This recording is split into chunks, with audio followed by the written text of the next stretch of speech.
This is my 2022 Ram 1500 Bighorn.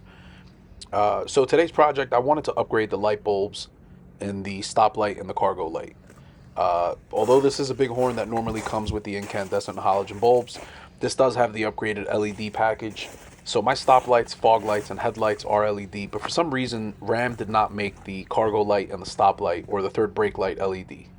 Here you can see I have the LED fronts with the daytime running lights, and I also have the yellow fog lights. I did add that yellow cover to them. So this is what the stock bulbs look like, and that third brake light as well as the cargo light. I just wanted this to look like the rest of the car.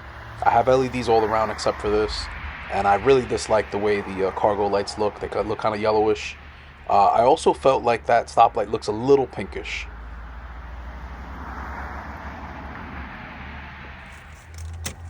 So the model that I decided to go with is Lace Fit. I got these off Amazon.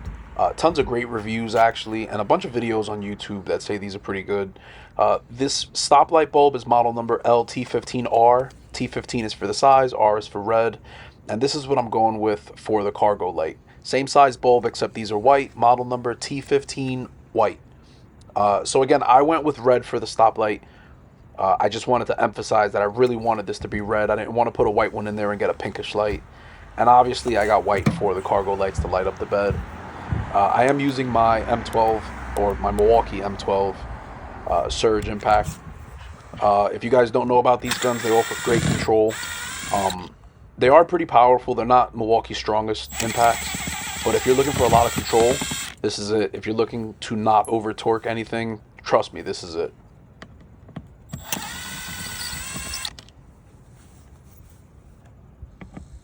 So if you guys are Ram owners or looking at Rams and you did some research, you've probably heard about the water leaks that these cars go through. A lot of times these water leaks do come into the third brake light, and as you can see, I am struggling to take this one off. So this one was actually fixed. That must be why it was a little hard to take off. I had to go get some door panel pry tools. It wasn't stuck on too bad. They come off pretty easy when I got the pry tools. So just a heads up, if you guys had your stoplights fixed at the dealership, you're probably going to run into this if you haven't already, but it is a really tight fit, so you might need something soft plastic to kind of pry it off, which is what you see there.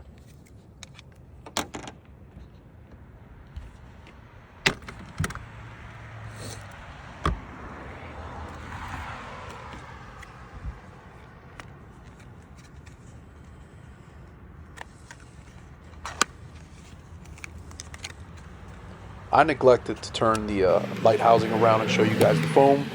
Again, if you guys have had this car, you've probably heard of the notorious third brake light leak. This car does not leak. And again, this foam on this housing is on pretty well. It hasn't deteriorated or anything. This is a 2022, so it hasn't been out too long, but again, I have no issue. So if it's not broken, don't fix it. I did think that I was going to go back inside to the garage and look for something to put on it.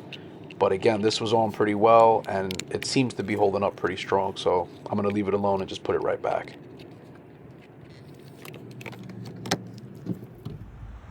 So you guys saw what it looked like before.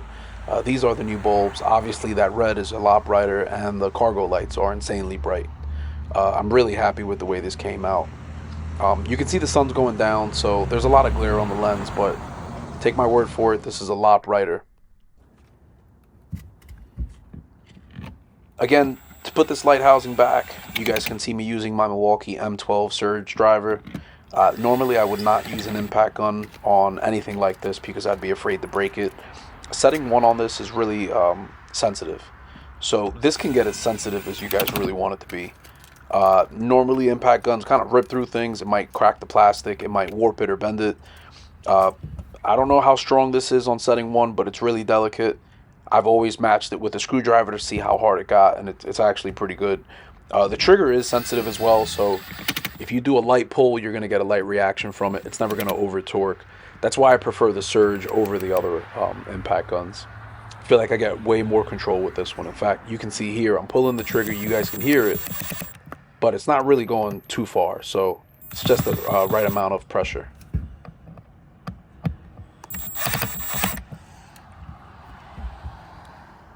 So that's it. That wraps up this project. I did want to show you guys, again, the sun is going down, but you guys can see this sign. This is about 400 feet away, and here I am playing with the cargo lights, and you can see it reflecting back to the truck. So that's two houses away. We have about 200 feet of frontage in front of each house. So that's it. Thanks for watching, guys.